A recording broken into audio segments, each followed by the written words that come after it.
The bulldozer roared to life at 6 a.m. sharp, its metal teeth biting into concrete as 30 years of memories crumbled into dust. Sarah Martinez watched her childhood swimming pool disappear chunk by chunk, thinking this was just another home renovation. She had no idea that in exactly 47 minutes, her neighbor would be screaming at police officers, her property would be swarming with squad cars, and she'd be facing criminal charges that could destroy everything she'd worked for. All because she dared to remove something that was legally, undeniably hers. Sarah Martinez stood on her back patio at 5:45 a.m., coffee mug warming her hands as she watched the sun paint golden streaks across her backyard.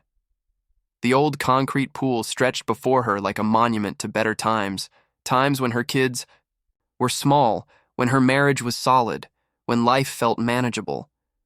Now the pool was just a cracked, algae-stained reminder of everything that had fallen apart.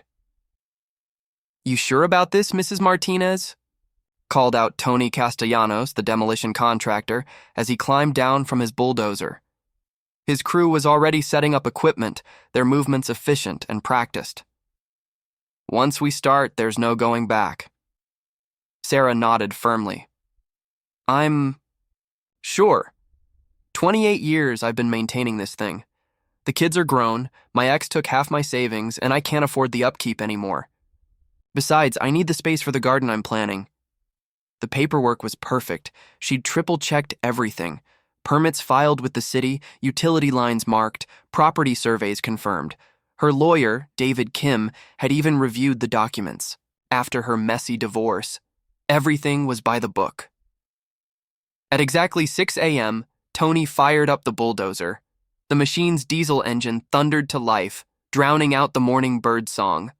Sarah felt a pang of nostalgia as the first bite of concrete crumbled away, remembering summer barbecues and her daughter's birthday parties, but she pushed the feelings aside. This was about moving forward, not living in the past. The demolition was mesmerizing.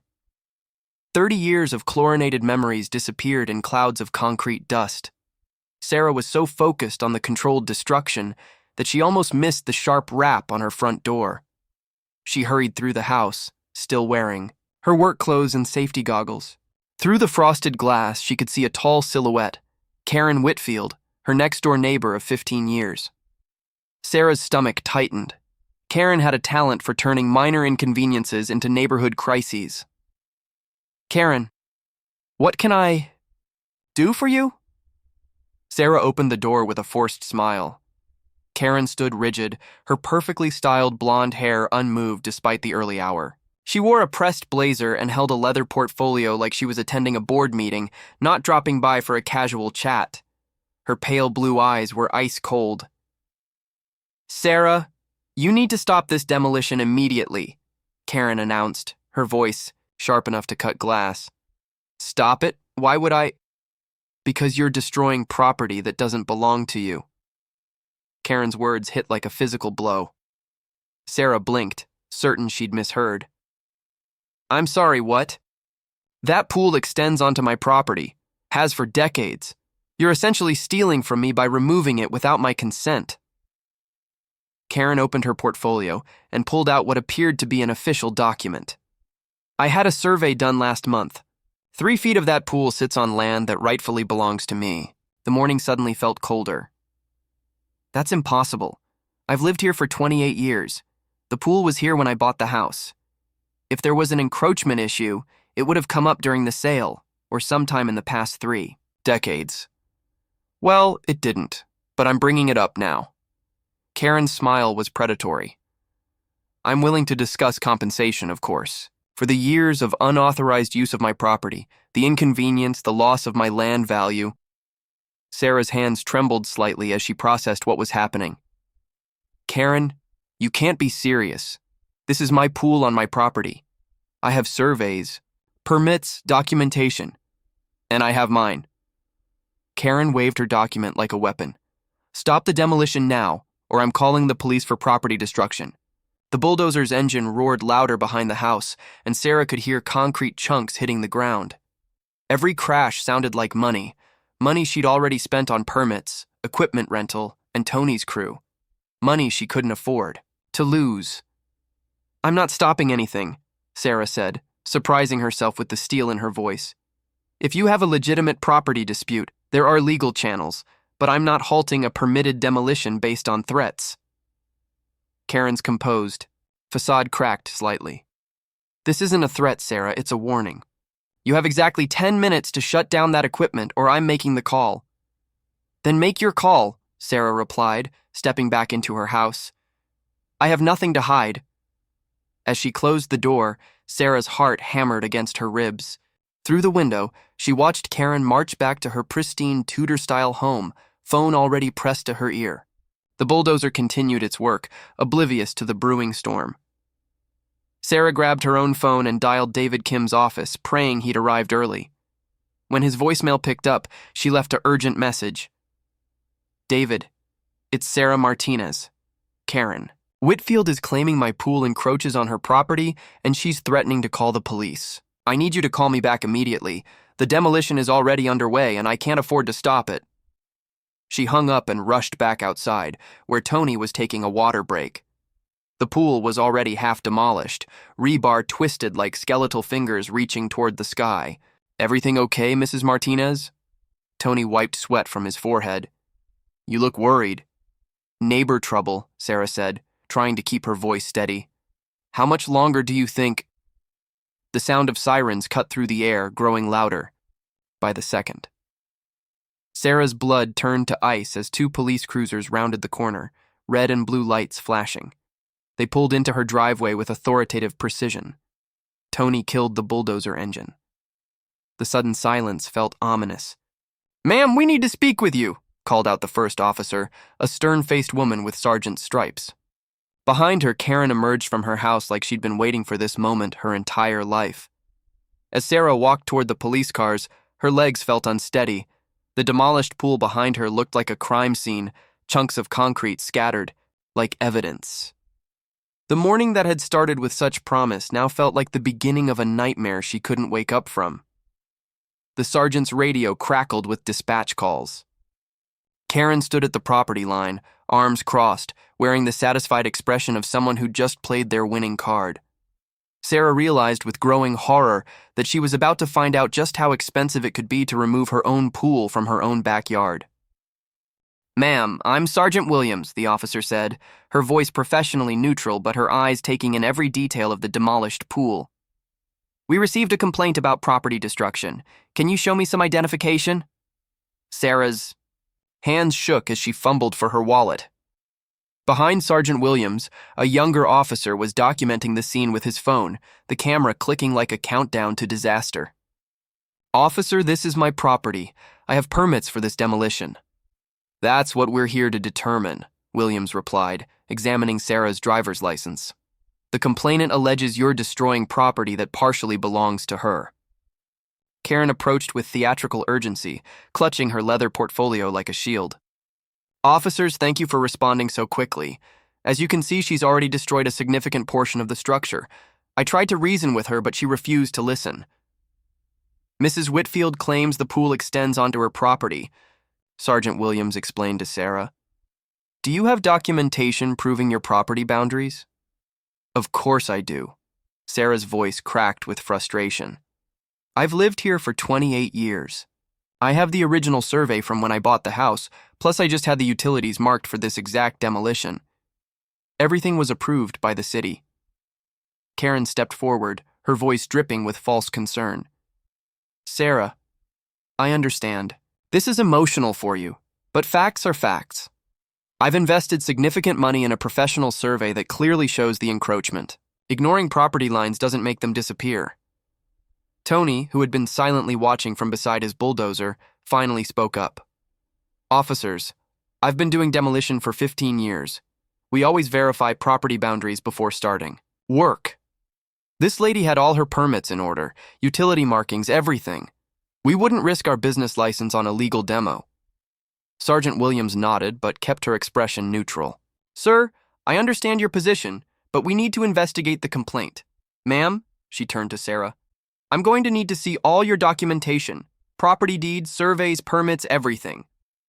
Sarah hurried into her house, her mind racing. In her home office, she grabbed the thick folder labeled Pool Demolition. Weeks of careful preparation now reduced to evidence in what felt like a criminal investigation. Her hands trembled as she organized the papers, each document representing hours of research and planning. When she returned outside, Karen was in animated conversation with the younger officer, gesturing dramatically toward the demolished pool. "You can see the property stakes right there," Karen was saying, pointing to small flags near the fence line. "The survey clearly shows the encroachment. She's essentially stealing from me." "Here's everything," Sarah said, handing the folder to Sergeant Williams. Property deed, original survey from 1997, updated survey from 2019 when I refinanced, city permits, utility clearance, contractor's license verification. Everything is legitimate and legal. Williams spread the documents across the hood of her patrol car, studying them carefully. The morning sun beat down mercilessly, and Sarah could feel sweat beading on her forehead despite the cool air. "These appear to be in order," Williams said finally. "The permits are current. The surveys show the pool entirely within your property boundaries." She looked up at Karen. "Ma'am, I'm going to need to see your survey documentation." Karen's confident demeanor flickered for just a moment. "Of course, I have everything right here." She opened her portfolio and withdrew a single sheet of paper. "As you can see, the measurements clearly indicate—" "Ma'am, this appears to be a hand-drawn sketch," Williams interrupted, her tone sharpening. "This isn't a professional survey. Where's the official documentation? The surveyor's seal? The legal description?" The color drained from Karen's face. "Well, The surveyor said he'd send the official documents later. But the measurements are accurate. You can see for yourself." "What surveyor?" Sarah demanded, stepping forward. "What company? When was this done?" Karen's mouth opened and closed like a fish gasping for air. "I don't have to justify myself to you, Sarah. The facts speak for themselves." "Actually, ma'am, you do need to justify yourself," Sergeant Williams said, her voice taking on an edge. "Filing a false police report is a serious offense. If you don't have legitimate documentation to support your claims." "This is ridiculous." Karen's composure finally cracked completely. "I've been a homeowner in this neighborhood for 15 years. I pay my taxes, I follow the rules, and I'm not going to let some divorcee destroy my property values with her projects." The words hung in the air like a slap. Sarah felt heat rise in her cheeks, but before she could respond, Tony stepped forward. "Lady, I've demolished dozens of pools in this neighborhood. You want to know what destroys property values? Crazy neighbors who call the cops on legal home improvements." His voice was calm, but his eyes were hard. "Mrs. Martinez has done everything right. You're the one making trouble." Karen whirled toward him. "Nobody asked for your opinion, you—" "That's enough," Sergeant Williams commanded. "Ma'am, based on what I'm seeing here, Mrs. Martinez has proper documentation for this demolition. Your complaint appears to be based on inaccurate information." "You're not listening to me." Karen's voice rose to a near shriek. "That pool is on my property. I have rights. You have the right to file a civil property dispute through proper legal channels," Williams cut her off. "But you don't have the right to halt legal construction with false claims. This demolition is permitted and legitimate." Sarah felt a surge of relief, but it was short-lived. Karen's face had gone from red to white, her hands clenched into fists at her sides. "Fine," Karen said, her voice dropping to a dangerous whisper. "If you won't enforce property rights, I'll find someone who will. This isn't over, Sarah, not by a long shot." As Karen stalked back toward her house, Sergeant Williams turned to Sarah. "Ma'am, you're free to continue your demolition, but I'd recommend documenting everything and possibly consulting with a lawyer about your neighbor's behavior. If she continues to harass you or file false reports, that could constitute criminal harassment." "Thank you, officer," Sarah said, her voice barely above a whisper. "I appreciate you taking the time to review everything." Williams nodded and began walking toward her patrol car, but stopped mid-stride. Her radio was crackling with urgent chatter. Sarah caught fragments. Property dispute, escalation, requesting backup. The sergeant's expression darkened as she listened to her radio. Unit 47, this is Williams. We're still on scene. What's the situation? The response made Sarah's blood run cold. Sergeant, we have a complainant at City Hall claiming there's an illegal demolition in progress. She's demanding immediate action and threatening to call the mayor's office. She says the officers on scene are incompetent and refusing to do their jobs. Williams looked at Sarah with something approaching sympathy. Ma'am, it looks like your neighbor just escalated this situation significantly. She's now making official complaints about our handling of the case. Sarah stared at Karen's house, where she could see her neighbor pacing back and forth in her front window, phone pressed to her ear. The morning that had started with such promise was spiraling into a nightmare that seemed to have no end. What does this mean for my demolition? Sarah asked, though she already feared the answer. It means, Williams said grimly, that this is about to get a lot more complicated. Within 30 minutes, Sarah's quiet residential street looked like a crime scene. 2 additional police cars had arrived, followed by a white van marked City Planning Department, and finally a black sedan that screamed, City Official. Sarah watched from her front window as her neighbors emerged from their houses, drawn by the commotion like moths to a flame. Her phone buzzed, David Kim, her lawyer, finally returning her call. Sarah, what the hell is going on? I just got a call from the city attorney's office asking about your pool demolition. They're claiming there's been a complaint about unpermitted work. Unpermitted? Sarah's voice rose. David, I showed you all the permits last week. Everything was approved. I know that, but apparently your neighbor has convinced someone at City Hall that there's an issue. They're sending out an inspector to halt the demolition pending a full investigation. Through her window, Sarah watched a man in a hard hat and clipboard approach Tony, who was now standing beside his idle bulldozer like a condemned man. The pool was 3/4 demolished, twisted rebar jutting from concrete like broken bones. How is this possible? Sarah asked, her voice cracking. I did everything right. Because Karen Whitfield apparently knows people, David said grimly. She's claiming the demolition violates several city ordinances: noise restrictions, environmental concerns, improper debris disposal. She's also alleging that your permits were obtained through false pretenses because you failed to disclose the property boundary dispute. What property boundary dispute? Her hand-drawn sketch? That's what we're going to find out. Sarah, don't say anything else to anyone until I get there. I'm leaving now. The line went dead just as someone knocked on her door. Sarah opened it to find a thin man in his 50s, wearing a city inspector's badge and the expression of someone who'd rather be anywhere else. Mrs. Martinez, I'm Tom Bradley, senior building inspector. I need to discuss your demolition project. Sarah's heart sank. Is there a problem with my permits? Bradley glanced at the clipboard in his hands, then at the demolished pool behind. Her house. Ma'am, we've received several complaints about this project. I'm going to need to review all your documentation and inspect the work site. Of course, I have everything right here. Sarah retrieved her folder, now dog-eared from constant handling. As you can see, all permits were properly obtained, utilities were marked. Mrs. Martinez, Bradley interrupted gently, I'm not questioning your paperwork.